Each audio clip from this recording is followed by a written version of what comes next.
Dear students, welcome to voice of history education channel. ఈరోజు మనము DSC social school assistant 5000 బిట్స్లో భాగంగా 447వ bit, అదేవిధంగా కాంటెంట్లో భాగమైన 6th, 7th, 8th, 9th, 10th క్లాస్లో మనం బిట్స్ చెప్పుకుంటున్నాం. ఈరోజు 6th క్లాస్ బిట్స్లో అంటే చిన్న క్వశ్చన్స్ ఉన్నా వాటిని పెద్దగా ఫ్రేమ్ చేసి ఎగ్జామినర్ మనల్ని కన్ఫ్యూజింగ్ చేసే అవకాశం ఉంటుంది. సో ఎటువంటి కన్ఫ్యూజన్ లేకుండా ఈజీగా మనం గుర్తించే విధంగా కొన్ని ఇంపార్టెంట్ బిట్స్ మనం తీసుకొని మీకు ఈరోజు వివరిస్తాను. సో 5000 బిట్స్లో భాగంగా 447 బిట్ చూద్దాం. Social school assistant 6th class అది 447 బిట్, 447 బిట్.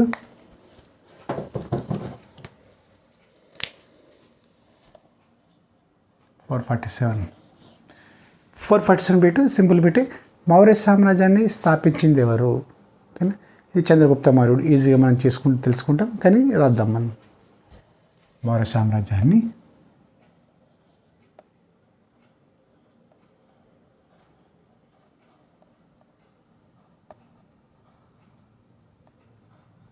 స్థాపించినది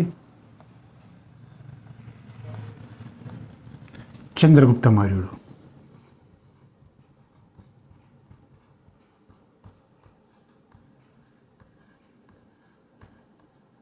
ఓకేనా, ఈ విధంగా క్వశ్చన్స్ మనకు అడిగే అవకాశం ఉండేది.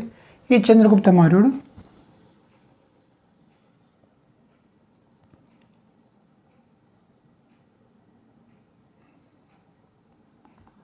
మొరియా అనే తెగకు చెందినవారు. మొరియా అంటే నెమళ్ళను పెంచే వ్యక్తి. నెమలులను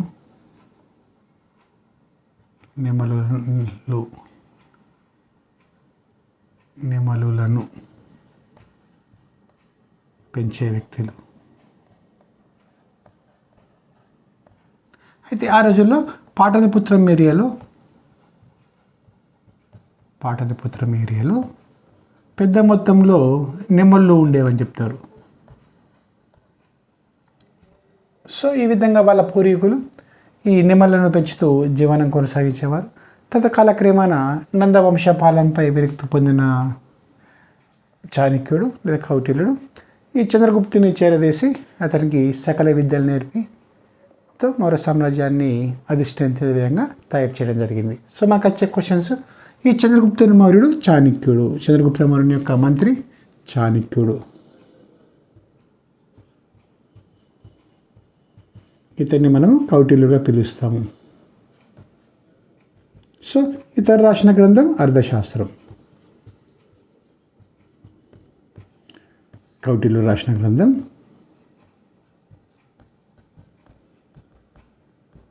రాసినాడు. సో ఇది ఈ విధంగా మనకు ఏవి ఇచ్చిన రాయొచ్చు. మనకు హైలైట్ ఏమంటే ఇంకా కొంచెం టఫ్గా అడిగేవి ఉంటే ఈ 6th క్లాస్ లెసన్ని ఎట్లా ఫ్రేమ్ చేస్తారు క్వశ్చన్ ఎంసీక్యూ. దీని ఎంసీక్యూను 440 తీసుకుందాం. కౌటిల్యుడు రాసిన అర్థశాస్త్రంలో వివరించిన అంశాలను, అంటే క్రింది వాటిలో కౌటిల్యుడు రాసిన అర్థశాస్త్రంలో వివరించిన అంశాలు. క్రింది వాటిలో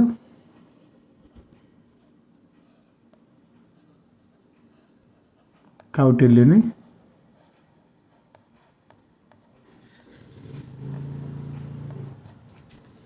అర్థశాస్త్రంలో వివరించిన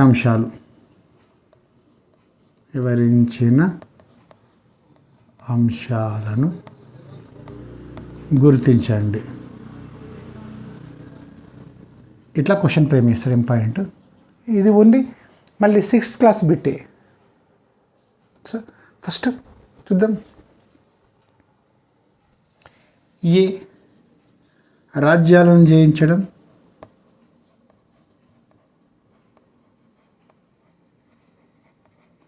ప్లస్ పరిపాలన ఎలా చేయాలి. బి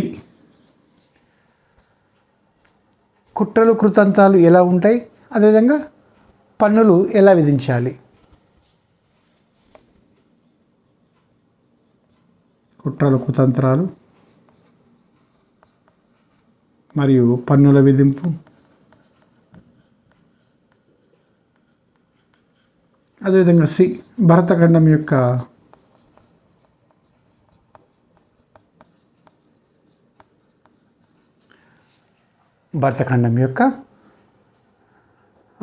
వివర వనరులు, మొత్తం భరతఖండం యొక్క వనరులు ఎక్కడ ఏమని చెప్పేసి ఇండియాలో. డి పైవన్నీ సరి అయినవే. ఈ విధంగా మనకు ఎగ్జామినర్ కొంచెం టఫ్ వేస్తే ఈ విధంగా క్వశ్చన్ ఫ్రేమ్ చేస్తాడు. చూడండి, క్రింది వాటిలో కౌటిల్యుడు రాసిన అర్థశాస్త్రంలో వివరించిన అంశాలను గుర్తించండి. కౌటిల్యుడు రాజ్యాలను ఏ విధంగా జయించాలని చెప్పాడు, అదేవిధంగా పరిపాలన కూడా ఏ విధంగా చేయాలని చెప్పాడు. సో ఇది కరెక్టు. రెండవది కుట్రలు కుతంత్రాలు పన్నుల విధింపు. సో రాజ్యంలో ఏ విధంగా ఎటువంటి కుట్రలు ఉంటాయి, ఓకేనా. సామంత రాజులు కానీ ఆ పక్క పొరుగు రాజ్యాలు కానీ ఏ విధంగా కుట్రలు కుతంత్రాలు ఉంటాయి. అదేవిధంగా రాజ్యభారాన్ని మోయడానికి విపరీతమైన ధనం అవసరమవుతుంది. సైనిక వ్యవస్థ కోసం కానీ రకరకాలైన ఖర్చులు ఉంటాయి. సో ముఖ్యంగా సైనిక వ్యవస్థలో చాలా భారం ఉంటుంది. పెద్ద మొత్తంలో సైన్యాన్ని పోషిస్తేనే ఆ రాజ్యం సురక్షితంగా ఉంటుంది, సుభక్షంగా ఉంటుంది. సో సరిహద్దు రాజ్యాల పట్ల భయంతో కానీ లేదా వాళ్ళని భయపెట్టే ఉద్దేశంతో కానీ చక్రవర్తి పెద్ద మొత్తంలో సైన్యాన్ని పోషించేవారు. సో సైన్యానికి కావాల్సిన అవసరాలు తీర్చడానికి రాజు తప్పనిసరిగా ట్యాక్స్ లేదా పన్నులు విధించాలని అందులో రాయడం జరిగింది. రాజు రకరకాల పన్నులు విధించేవారు, విచిత్రమైన పన్నులు కూడా విధించేవారు. సో ఈ పన్నుల వ్యవస్థ వల్లనే రాజ్యం సుభిక్షంగా ఉంటుందని చెప్పేసి, రాజ్యం సుభిక్షంతో పాటు పక్క రాజ్యాలు కూడా భయపడతాయని చెప్పేసి పెద్ద మొత్తంలో సైన్య పోషణకు ఖర్చు అవసరం కాబట్టి రాజు ట్యాక్స్ కంపల్సరీ వేయాలని చెప్పేసి చెప్తాడు. అదేవిధంగా ఈ రాజ్యంలో కుట్రలు, సామంత రాజులు, ఆ రాజు ఈ రాజుల కుట్రలు అని చెప్పేసి అది కూడా చెప్పడం జరిగింది. అదేవిధంగా భారతవనంలో ఉన్న అన్ని వనరులు, ఎక్కడ ఇనుము కానీ ఈ బొగ్గు కానీ రకరకాల కలప కానీ ఇనుము కానీ బంగారం కానీ వెండి కానీ రకరకాలైన వాటి గురించి ప్రస్తావన ఉంది. ఆ రోజుల్లోనే పెద్ద మొత్తంలో పాటలిపుత్రం ఏరియాలో పెద్ద మొత్తం ఇనుప గనులు ఉండేవి, ఇనుము తయారు చేసేవారని చెప్తారు.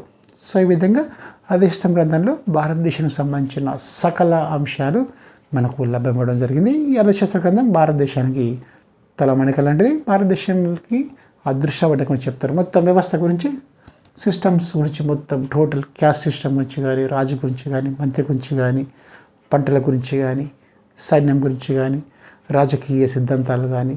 సో ఇలాంటివి ఉన్నాయి కాబట్టి ఈ ఇండియన్ మ్యాకియావెల్లీగా మనము కౌటిల్యుడిని పిలుస్తాము. సో ఇవి మూడు ముఖ్యమైన అంశాలు. సో దీని తర్వాత మనకు మౌర్యుల కాలంలో చక్రవర్తి ప్రత్యక్ష నియంత్రణ ఉన్న ప్రాంతం పాటలిపుత్రం ప్లస్ దాని పరిసర ప్రాంతాలు. ఇది ఇంపార్టెంట్. 449 పాటలిపుత్రం,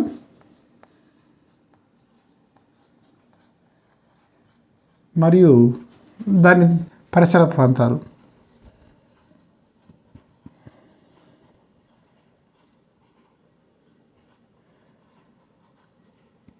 చక్రవర్తుల ఆధీనంలో ఉండేవి.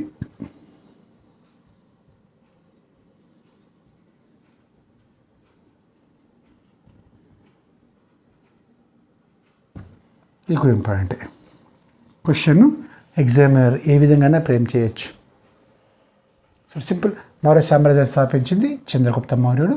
ఇతర మౌర్య తెగకు చెందినవారు. మౌర్య అంటే నెమళ్ళను పెంచే వ్యక్తులు, వీళ్ళ పూర్వీకులు. ఇక పాటలిపుత్రం ఏరియాలో పెద్ద మొత్తంలో నెమళ్ళు సంచరించేవని చెప్తారు. సో ఆ విధంగా ఈ చాణక్యుడు అనే వ్యక్తి, ఇతను కౌటిల్యుడుగా పిలుస్తాం, అర్థశాస్త్రం రాసిండు. అదేవిధంగా ఈ నందవంశంతో పగతోని ఈ కౌటిల్యుల చాణక్యులు పెద్ద మొత్తంలో అంటే వాళ్ళ వంశాన్ని నాశనం చేయడానికి ఒక వ్యక్తి కోసం ఎదురు చూస్తాడు. ఆ వ్యక్తి చిన్నతనంలో అనేక ప్రతిపాదన ఉన్న వ్యక్తి చంద్రగుప్త మౌర్యుని చేరదీసి సకల విద్యలు నేర్పేసి నందవంశాన్ని నిర్మూలించి భారతదేశంలో మొట్టమొదటిసారిగా అతిపెద్ద రాజ్యమైన మౌర్య సామ్రాజ్యాన్ని స్థాపిస్తాడు. ఇది కాన్సెప్ట్. ఇక తర్వాత మనకు కౌటిల్యుడు రాసిన అర్థశాస్త్రంలో చాలా అంశాలు పొందుపరిచి ఉన్నాయి. ముఖ్యంగా రాజ్యాలను ఎలా జయించాలి, పరిపాలన ఎలా చేయాలి, కుట్రలు కుతంత్రాలు, పన్నుల విధింపు, భరతఖండం యొక్క వనరుల గురించి కూడా పెద్ద మొత్తంలో ప్రస్తావన ఉంది. సో ఆన్సర్ వచ్చి ఈ విధంగా ప్రేమిస్తే ఆన్సర్ పైవన్నీ. ఇక పాఠ్యపుస్తకం దాని పరిసర ప్రాంతాలపై చక్రవర్తుల ప్రత్యక్ష పాలన ఉంటుంది, వాళ్ళ ఆధీనంలో మొత్తం ఉంటుంది. ఇది ఫస్ట్ కాన్సెప్ట్. చూద్దాం ఇంకా ఉన్నాయి.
చూద్దాం.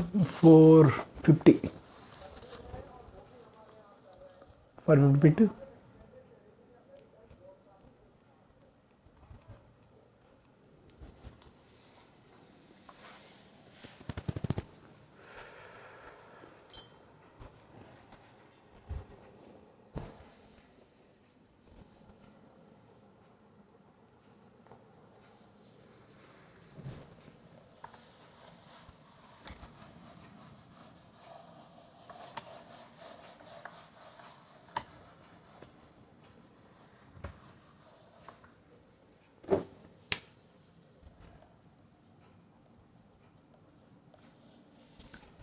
బిట్ మనకు ముఖ్యంగా చూద్దాం.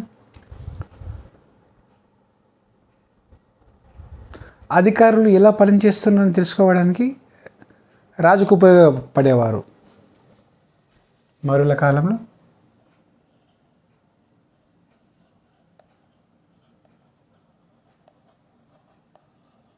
ప్రభుత్వ అధికారులు.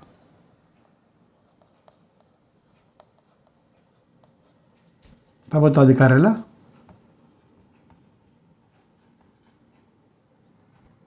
పనితీరును పరిశీలించేవారు.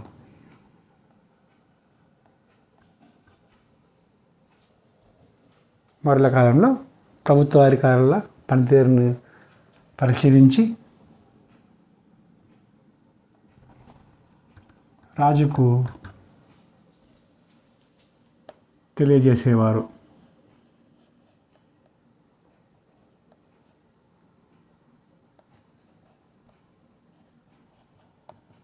వీళ్ళను వేగులు అనేవారు, డిటెక్టివ్స్. వేగులు మౌర్యుల కాలంలో ప్రభుత్వ అధికారుల పనితీరును పరిశీలించి రాజుకు తెలియజేసేవారే వేగులు. సో మనకి ఇట్లా ఏ విధంగా ఫ్రేమ్ చేస్తారు క్వశ్చన్ అంటే, మౌర్యుల కాలంలో ప్రభుత్వ అధికారుల పనితీరులు పరిశీలించేవారు ఎవరు? వేగులు లేదా డిటెక్టివ్స్ అంటాం మన పరిభాషలో. ఓకే, ఇక చక్రవర్తి సందేశాలను అధికారులకు అందించేవారిని దూతలు అనేవారు. చెప్తా మళ్ళీ ఏముంటుందో.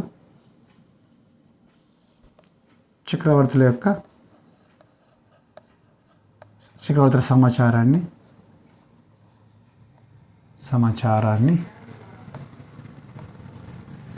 అధికారులకు అందజేసేవారు. వీరిని దూతలు అనేవారు. దూతలు. వేగిలేమో ప్రభుత్వ అధికారుల పనితీరుని రాజుకు అందిస్తే, ఈ చక్రవర్తుల సమాచారాన్ని అధికారులు అందించేవారు దూతలు అని పిలిచేవారు.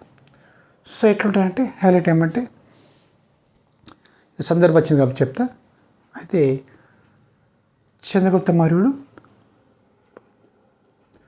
ప్రభుత్వం అధికారుల పనితీరు తెచ్చుకోవడానికి, అదేవిధంగా ట్రెజరీలో జరిగే అంటే ట్రెజరీలో ధనం పోయేది, కానీ అధికారులు వాళ్ళు ఇంటికి వెళ్ళేటప్పుడు కొద్ది గొప్ప ఎంతో తీసుకుని వెళ్ళిపోయారు, అంటే దొంగిలించేవారు.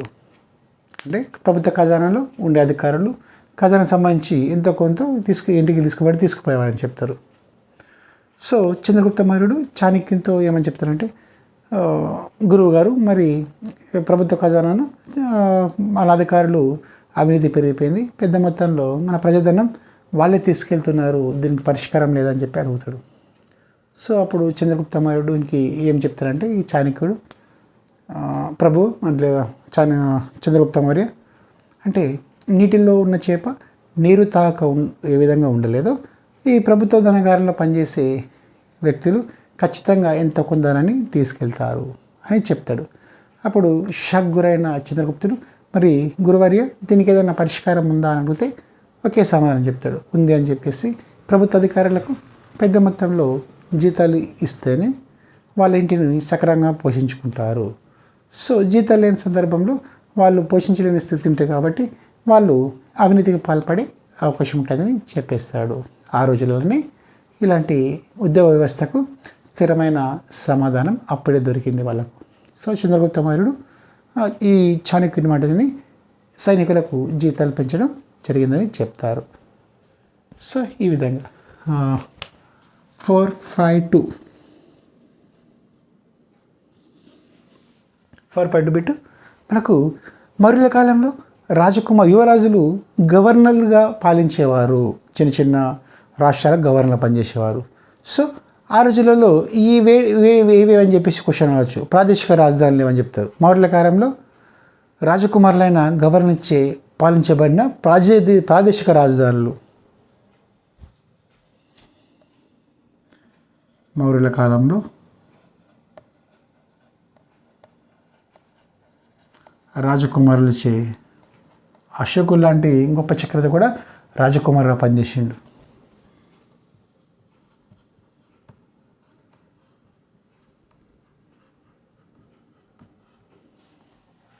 ప్రాదేశిక రాజధానులు.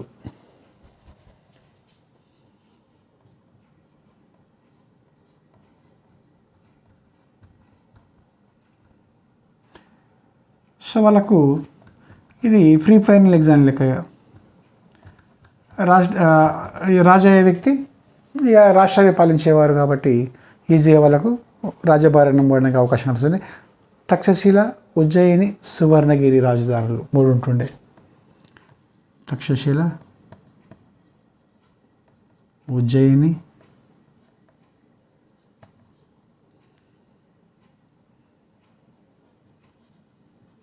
సువర్ణగిరి.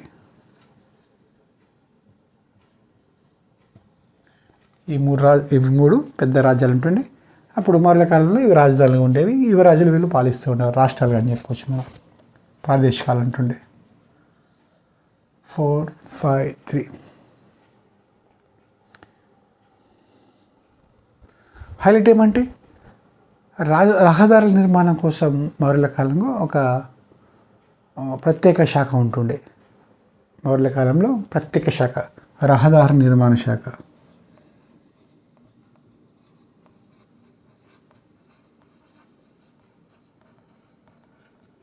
ఇది మౌర్యుల కాలంలో ఒక ప్రత్యేకమైన శాఖ, ప్రముఖమైనది చెప్పవచ్చు.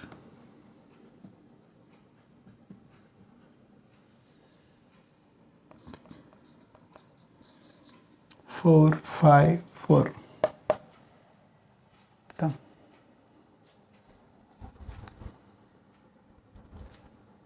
బంగారుగండ్ల ప్రాదేశిక రాజధాని సువర్ణగిరి పేరులో ఉంది.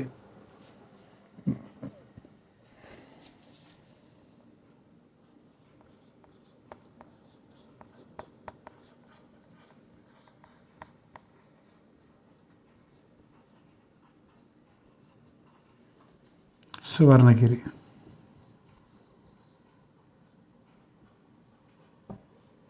ఫోర్, 5, 5.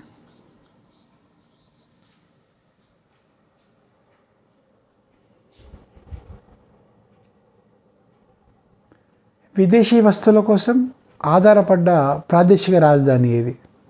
తక్షశిల. విదేశీ వస్తువుల కోసం అంతే, విదేశీ వస్తువుల కోసం ఆధారపడ్డ ప్రాదేశిక రాజధాని తక్షశిల.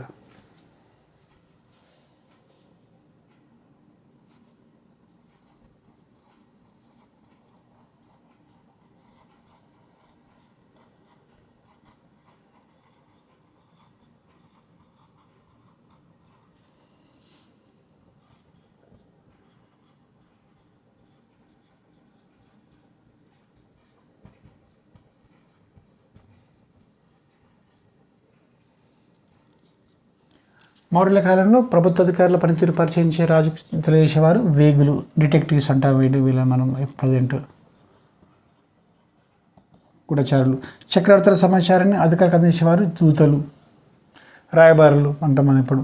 మౌర్యుల కాలంలో రాజకుమారిచే పాలనబడిన ప్రాదేశిక రాజ్యాలు తక్షశిల, ఉజ్జయిని, సువర్ణగిరి. అశోకుడు లాంటి గ్రేట్ చక్రవర్తి కూడా యువరాజు ఉన్నప్పుడు ఈ ప్రాంతాలను కూడా అతడు పాలించేవారు.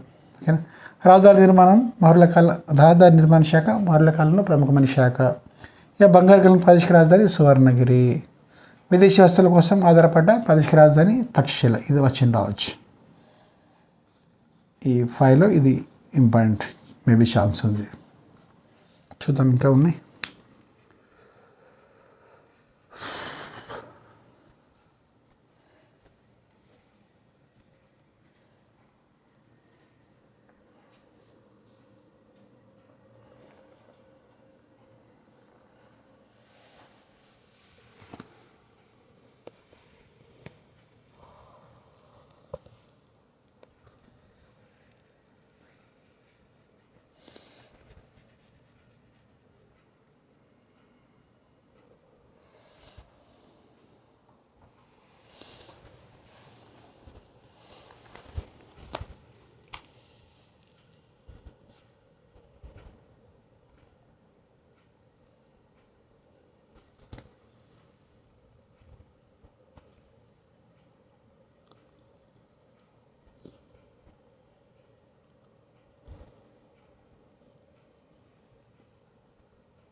చూద్దాం. 4, 5, 6.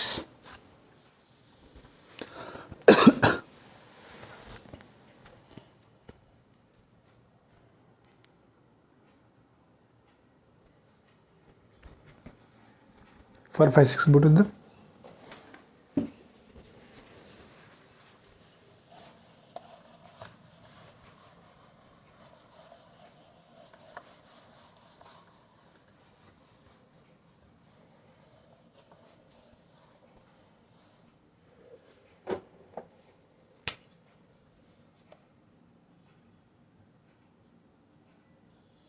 ఫోర్ ఫైవ్ సిక్స్ బిట్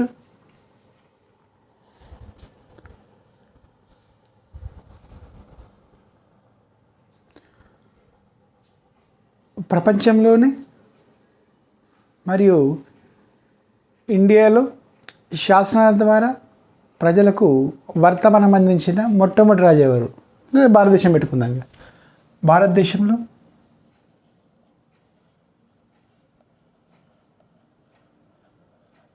మొదటిసారిగా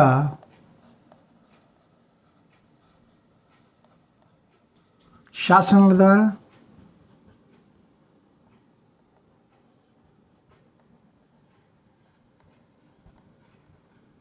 ప్రజలకు వర్తమానం అందించిన మొట్టమొదటి రాజు లేదా మొదటి చక్రవర్తి రాజు ఎవరు అని క్వశ్చన్ మనకు రావచ్చు. అశోకుడు.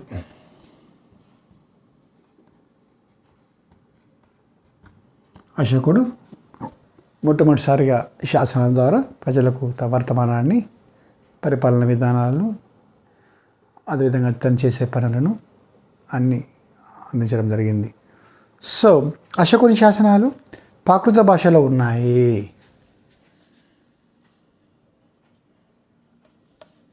అశోకుని శాసనాలు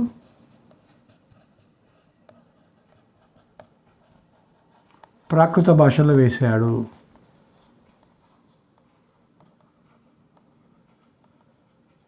అదేవిధంగా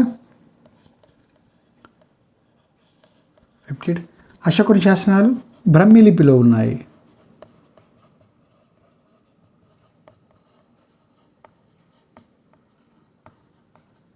బ్రహ్మీ లిపిలో ఉన్నాయి.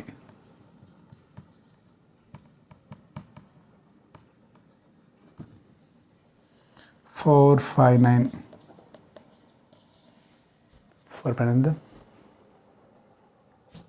అయితే ఆల్రెడీ మీరు కంట్రవర్సీ క్వశ్చన్. అశోకుడు చక్రవర్తి అయినా ఎన్ని సంవత్సరాల తర్వాత కళింగని జయించని చెప్పేసి క్వశ్చన్ ఉంది. చూద్దాం. అశోకుడు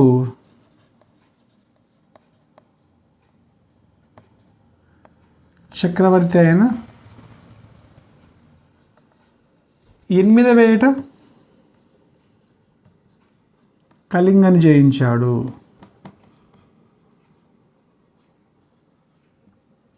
కొన్ని పుస్తకాల్లో 9 అని ఉంది, 9వ ఏట అని ఉంది.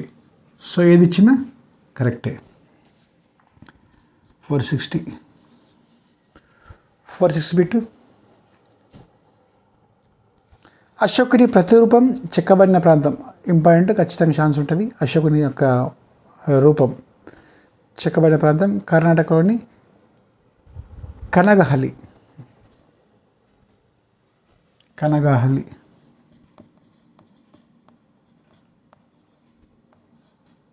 ప్రాంతంలో అశోకుని ముఖచిత్రంతో శిల లభించాయి.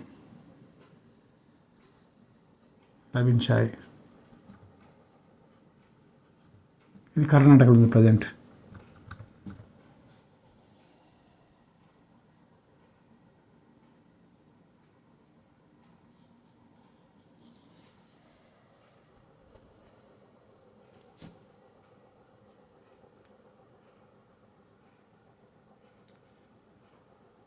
అశోకుడు ధర్మమహామాత్రలను సిరియా, ఈజిప్ట్, గ్రీక్ అదేవిధంగా శ్రీలంకకు పంపాడు. అశోకుడు బౌద్ధమత ప్రచారం కోసం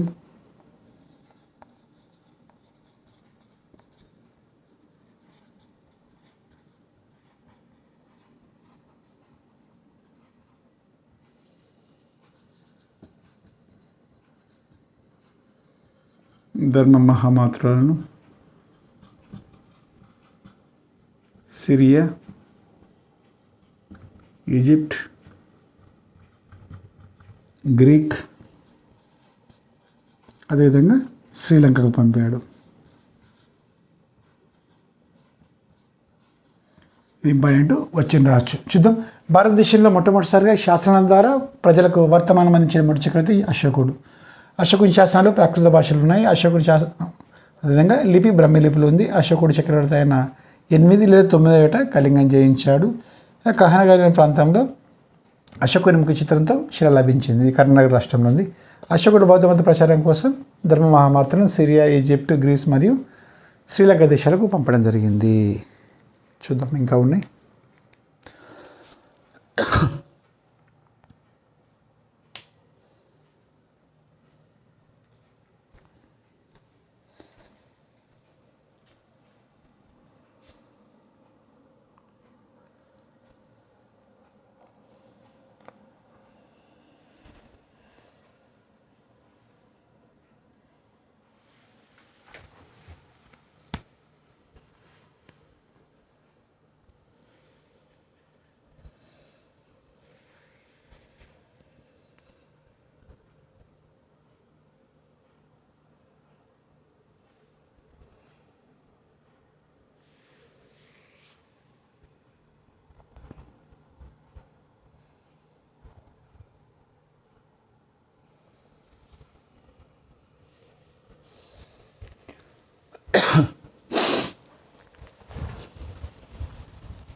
खामनेई के संबोधन में देर क्यों हो रही है? जी। कहा जाता है कि खामनेई किसी गुप्त स्थान पर चले गए हैं, वहाँ से डायरेक्ट टेलीकास्ट करने का मतलब है कि उनकी लोकेशन का इलेक्ट्रॉनिक सिग्नेचर मिल जाएगा। वहाँ पर एक और बात इसमें पूछना चाहती हूँ। आमतौर पर जब इस तरह के संबोधन होते हैं और वॉर की सिचुएशन में होते हैं तो ऐसा माना जाता है कि वो प्री रिकॉर्डेड होते हैं। इस पर आप क्या कहेंगे? यही चीज मैं बताना चाहता हूँ कि इससे ये खास करके ये बात यहाँ पर आ रही है। खामनेई किसी गुप्त स्थान पे है, वहाँ वो रिकॉर्ड होगा और रिकॉर्ड होने के बाद वो कैसेट या वो जो मीडिया है लाया जाएगा और वो प्ले किया जाएगा। इसीलिए ये देर हो रही है। तो जो है ये लाइव रिकॉर्डिंग या लाइव टेलीकास्ट नहीं होने वाला है, क्योंकि वो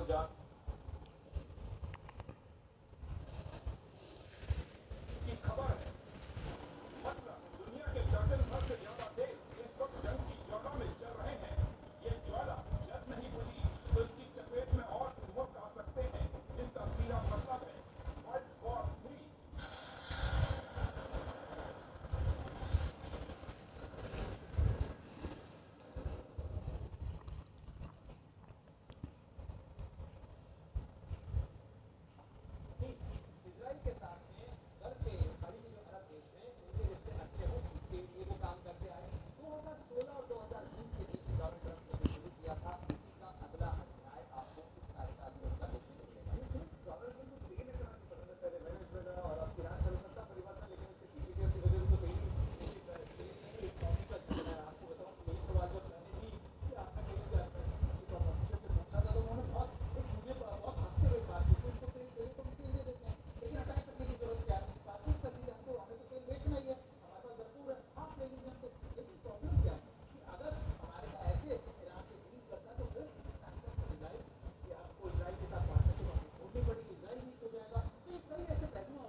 చూద్దాం 462. ऐसा करना पड़ा। लेकिन जिस तरह हम देख रहे हैं कि स्कूल को टारगेट किया गया, 160 छात्रों की जान चली गई और यहाँ पे और भी हो सकता है। सर, बात रखिएगा कि सबसे बात ही नहीं रह गई करने के लिए।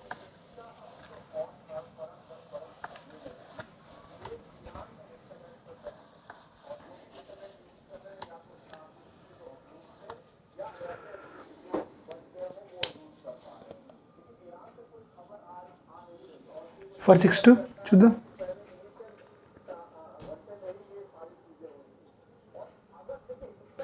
ఒకటి క్వశ్చన్ ఏదైనా ఇప్పుడు ఏమి ఇస్తారంటే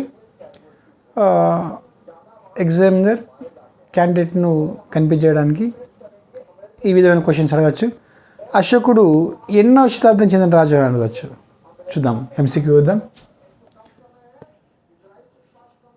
డిఫరెంట్ ఎంసీక్యూ. అశోకుడు ఎన్నవ శతాబ్దికి చెందినవాడు?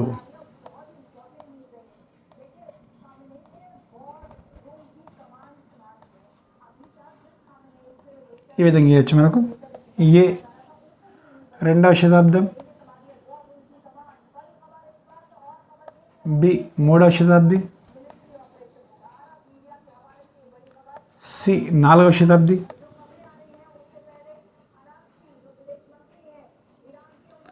డి ఏది కాదు.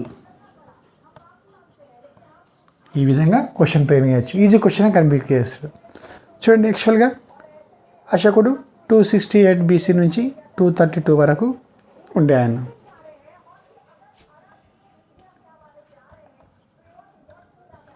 బీసీ కాబట్టి మైనస్ అవుతూ పోతాయి, సంవత్సరాలు డౌన్ అవుతూ పోతాయి.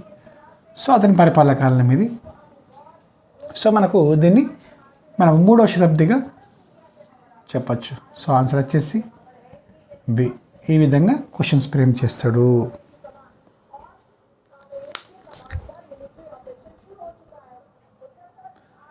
హైలైట్ ఏమంటే అశోకుడు మనుషులకు మరియు జంతువులకు కూడా వధించలు ఏర్పాటు చేశారు.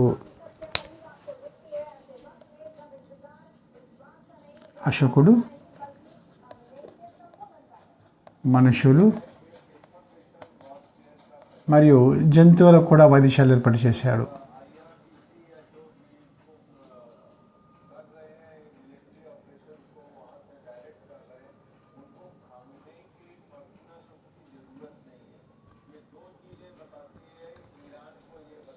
ఫోర్ 64 చూద్దాం. 464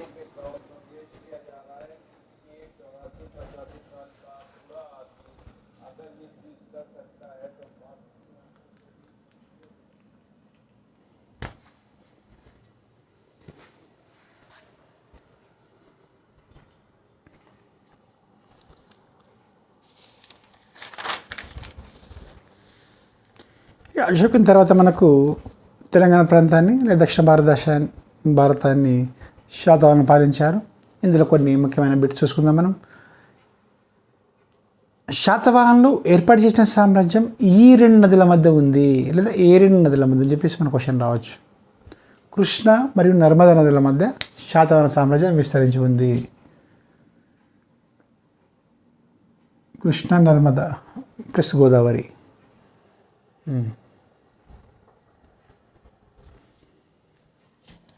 శాతవాహన సామ్రాజ్యం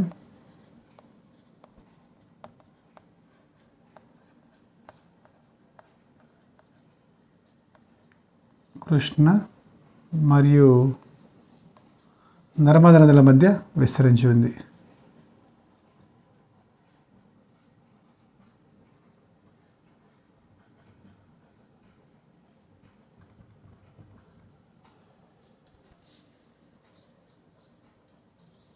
ఫోర్ 65 4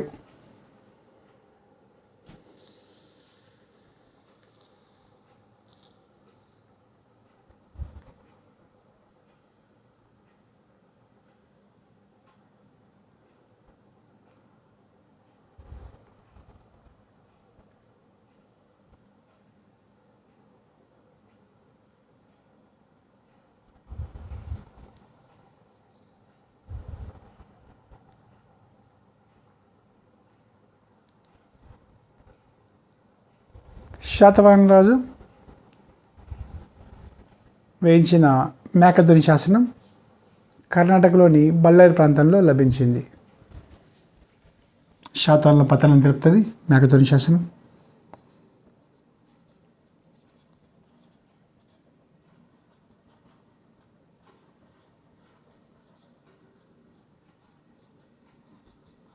బళ్ళారి ప్రాంతంలో లభించింది.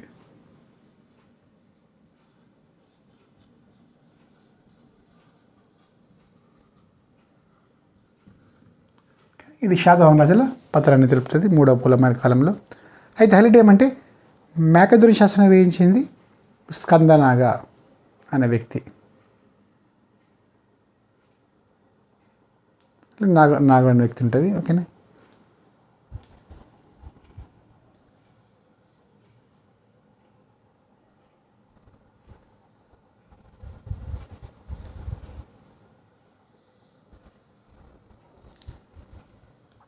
అదేవిధంగా శాతవాహన వంశ ప్రారంభకుడు శ్రీముఖ శాతవాహనుడు. శాతవాహన సామ్రాజ్యాన్ని స్థాపించింది.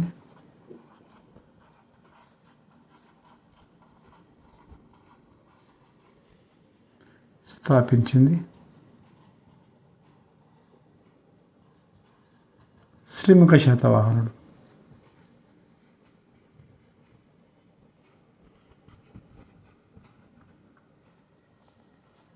సో 330 మంది రాజులు 450 సంవత్సరాలు పాలిస్తారు.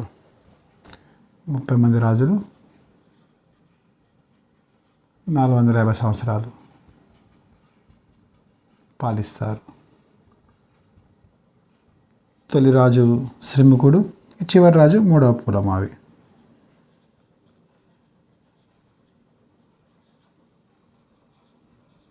చివరి రాజు అంటే 30వ రాజు.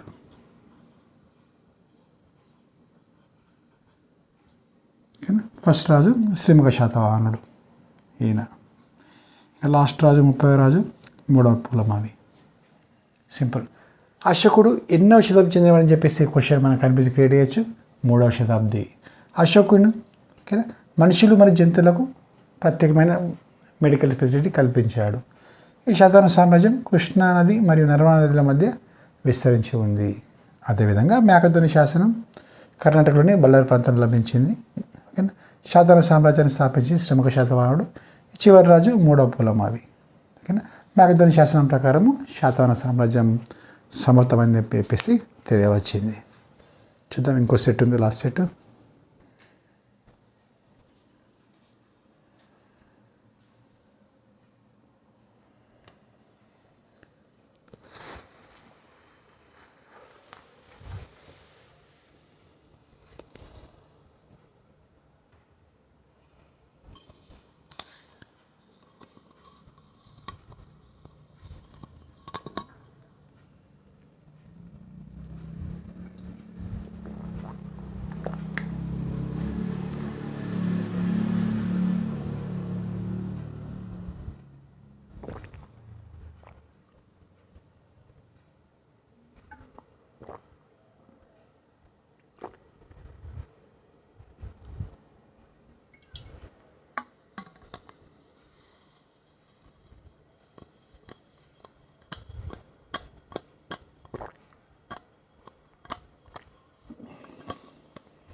చూద్దాం. 467.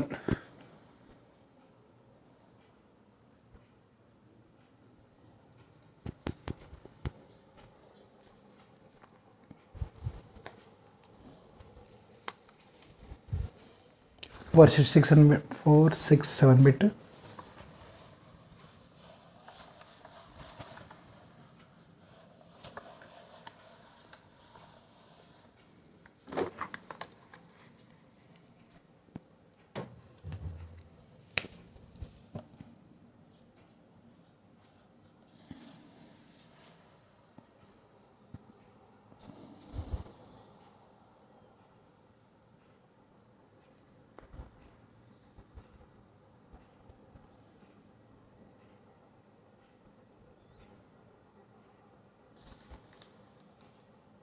శాతవాహన రాజధానులు మనకు ధాన్యకటకం అని చెప్తారు, కోటిలింగ అని కూడా చెప్తారు. ధాన్యకటం ధరణికోట మనకు కృష్ణానది తీరాన ఉంది. కోటిలింగాల మనకు జగిత్యాల ప్రాంతంలో ఉంది, గోదావరి నది ఒడ్డున. మనకు తెలిసిన విషయమే. ఇక తర్వాత ఇక్ష్వాకులు వస్తారు. ఇక్ష్వాక వంశ మూల పురుషుడు శ్రీశాంతమూలుడు.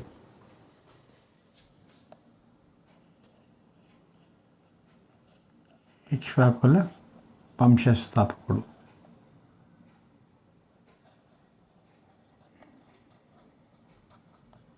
శ్రీశాంతమూలుడు.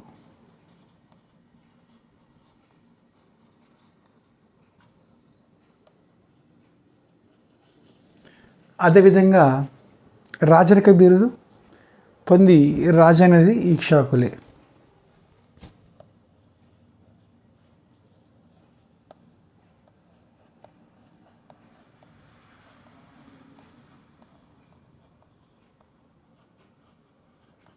ఇక్ష్వాకులే. ఇట్లా కూడా రాయొచ్చు, ఇట్లా రాయొచ్చు.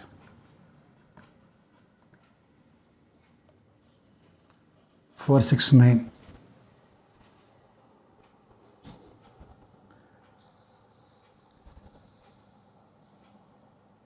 రాముని వంశంగా చెప్పుకున్న రాజులు ఇక్ష్వాకులు.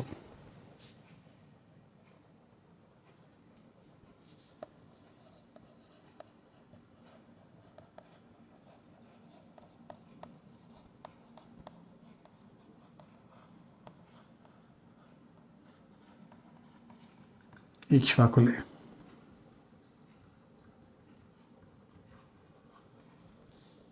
ఫోర్ 70.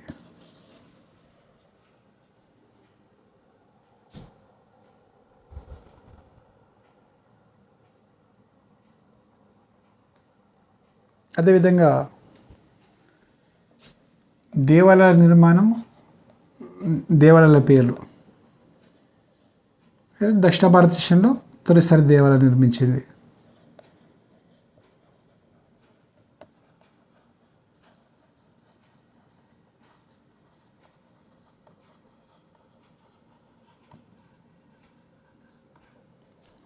ఇక్ష్వాకుల కాలంలోనే.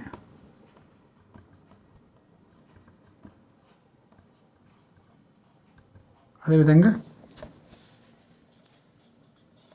దేవాలయాలపై శిల్పుల పేర్లు. అదేవిధంగా శిల్పులపై వేయించినది ఇక్ష్వాకులే.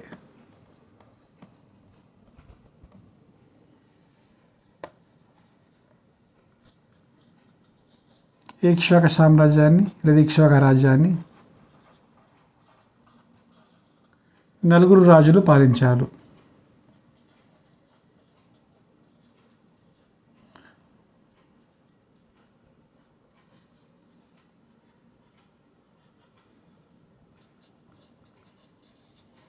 ఇక్ష్వాక రాజులను శ్రీపర్వతిలో పిలుస్తారు.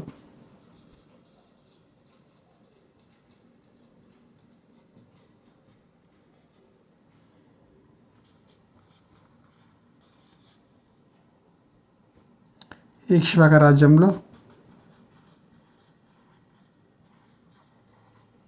హిందూ మత మరియు బౌద్ధ మతం, హిందూ మతం మరి బౌద్ధ మతం వరిదిల్లింది.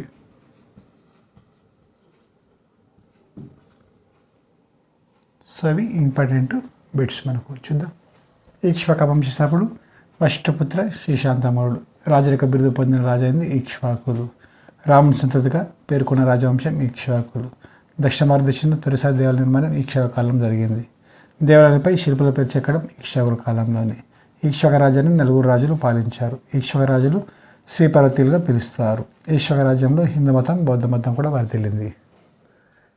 ఈ రకమైన బిట్స్ కూడా వచ్చే అవకాశం ఉంటాయి. Dear students, thank you very much. Thank you for watching.